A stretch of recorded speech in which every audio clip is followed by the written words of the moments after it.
Hello, friendship! Kain po tayo.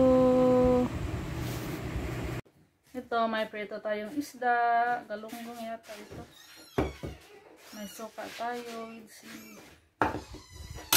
Wala pa pala akong kanin. Kain po tayo, friendship. Ayan, friendship.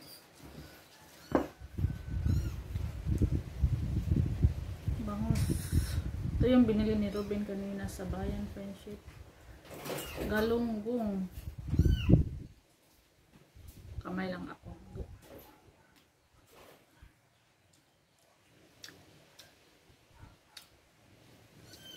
Maghugas naman po ako ng kamay.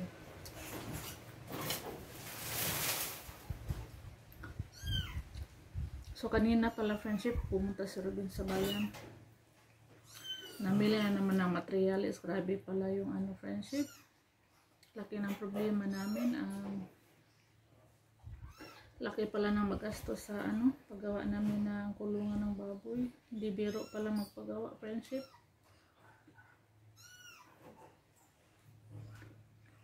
Yung benta ng aming kalabaw, friendship, 18,000. Tapos ang hapdi ng aking kamay, may sugat yung aking kamay sa kutsilyo. 18,000, tapos binawasan namin ng binigyan ni Ruben si Rico ng 1,000, friendship, kasi yung kalabaw nandun pa sa kanila. Hindi pa kinuha ng bumili dahil sa kana kukunin pagting taniman na ng palay. Kasi nadidi pa naman yun. So, binigyan ni Ruben ng 1,000 si Rico dahil nandun na ni Rico yung inahin. Si Rico na yung nag-aalaga sa kalabaw ni Ate Tessa.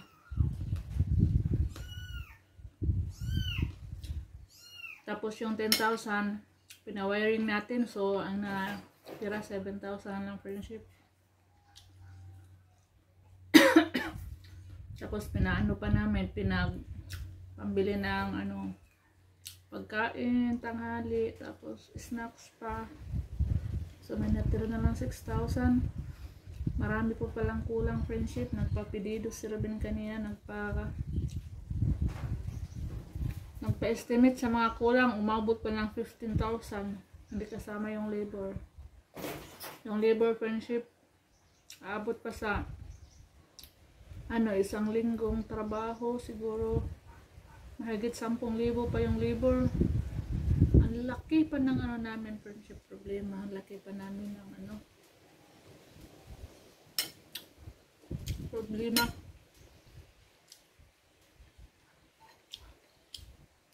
Hindi biro trabaho. Nag-usap kami ni Ruben kaya ng umaga saan kami kuha ng pera.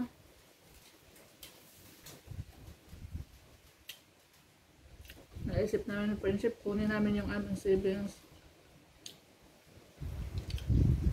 Tapos hindi pa kasya yung savings namin. Nag-usap kami ng Ruben na kunin namin yung savings ni Soy.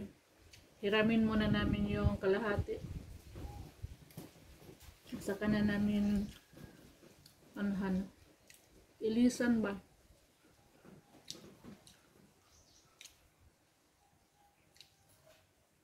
Hanap na lang kami ng paraan, friendship, para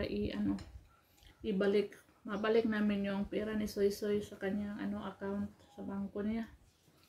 No choice, wala kaming friendship wala na kaming magawa. Hiramin naman na namin yung savings ni Soy, yung kalahati, pati yung savings namin ni Ruben kunin namin. Tapos nanghiram pa ako sa aking kapatid para lang matapos yung namin, kulungan ng baboy. Kasi pag itinigil namin, hindi pa namin alam kung kailan matatapos, kung kailan babalik yung carpentero, kasi busy nga po sila. Marami silang naghihintay na kontrata sa ibang bahay. Ayun yung naisip namin na paraan ni Ruben. Kaloy as Ginoo friendship, makakita laing kwarta. Saka na lang namin isa uli yung savings ni Soy at pati yung savings namin.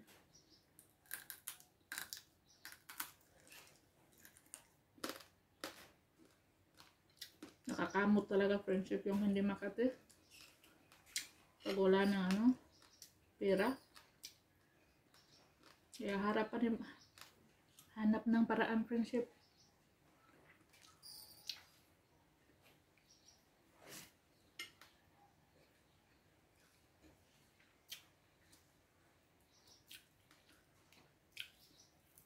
Pumunta si Ruben kanina sa bayan friendship para mamili ng materials. Kailangan namin ng hollow blocks.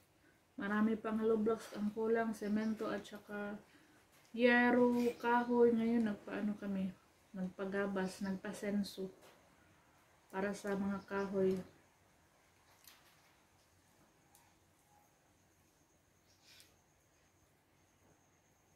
Balang araw friendship, kaloy as Ginoo manganak ang aming mga alagang biik, baboy. Hindi pa naman namin alam mo yung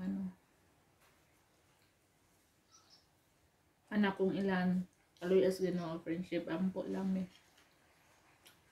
para maka-anak kong daghan na niya.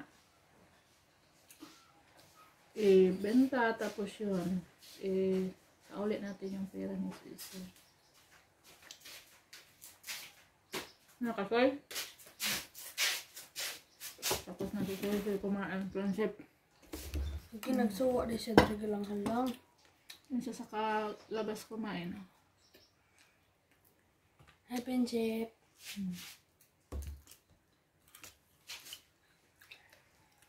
May halang-halang kasi kayo ng umaga friendship. Tira namin ayun. Ano na lang to, sauce at saka bawang. At saka mga buto-buto.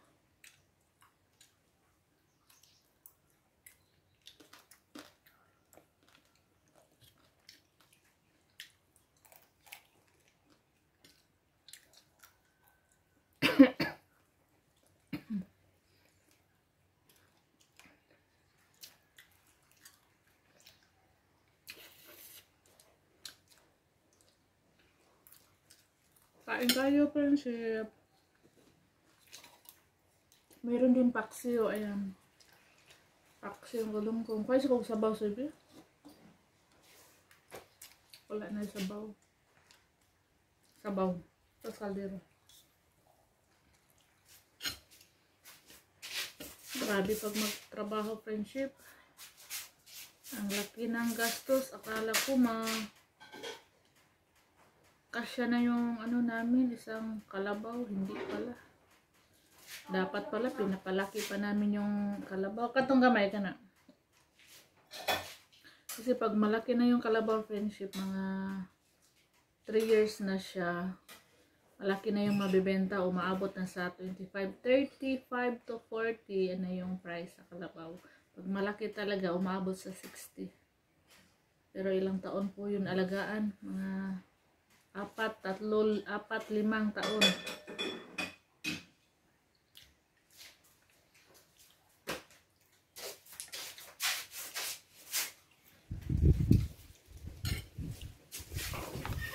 Sabaw. Magbahog tayo sabaw friendship. May sabaw ni mo, kamatis. Really? Ang bango ng aking friendship paksiw. Kasi may sili siya.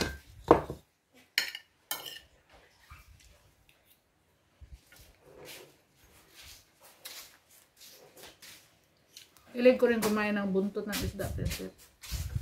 Saka ulo. Ako po. Kinakain ko yung ulo basta crispy. Masarap kainin yung ulo friendship pag crispy. Dili man crispy ni. Mata na lang yung kainin ko. Kaya mada, crispy. Mataba yung mata yun. Kaya ito, kinakain ko.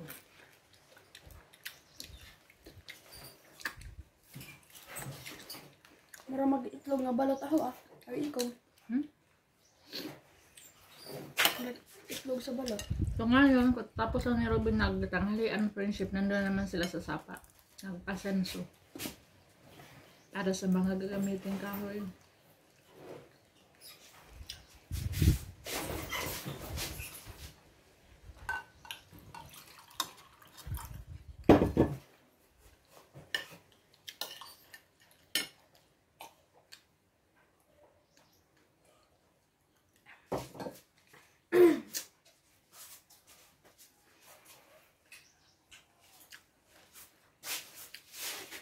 Ayan, kain muna ako, friendship.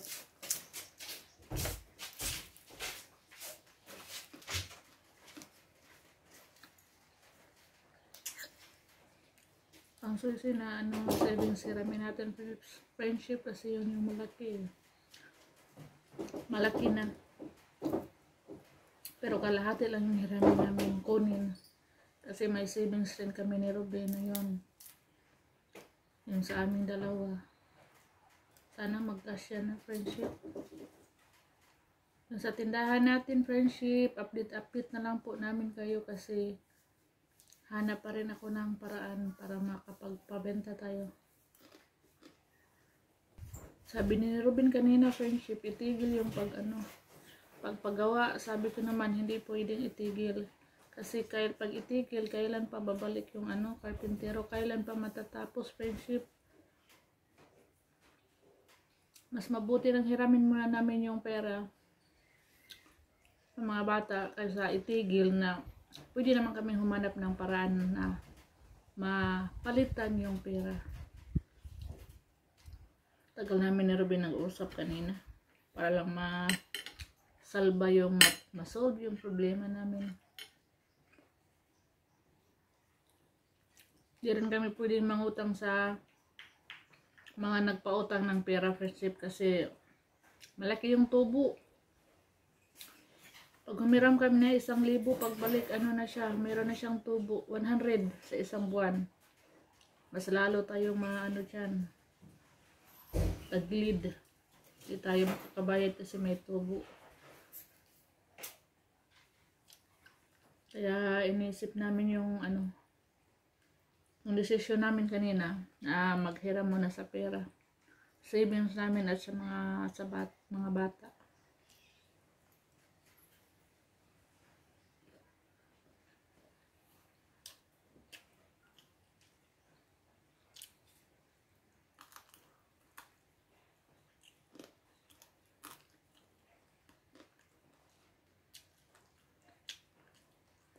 Bukas pa daw yung friendship delivery. Doon sa mga binili ni Ruben na materialis.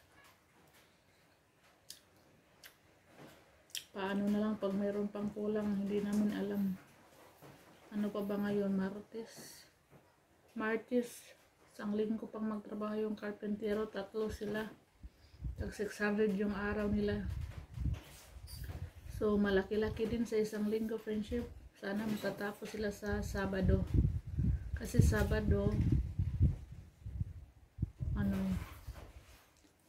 pang 6 days nila, 600 yung araw, 3 sila. Malaki-laki din po yung labor. Hanggang dito na lang muna yung video natin, friendship. Bye, friendship. Sinare ko lang yung pinag-usapan namin ni Ruben kanina. Problema na pinag-usapan na namin ni Ruben. Hanap kami ng paraan para lang matuloy yung paggawa ng namin. Kulungan ng baboy. Kaya sa lahat po ng viewers namin, sa lahat ng supporters, sa lahat ng nanonood araw-araw, sa lahat ng nanonood po na hindi nag-skip sa mga ads, maraming salamat po, friendship, kasi malaking tulong po sa amin yung ads, friendship. Kahit maliit lang yung sweldo namin, nakadagdag din po yung sa namin, sweldo. Kaya bye, friendship, maraming salamat po sa lahat ng nanonood. Bye, kain muna ako, kain po tayo, bye.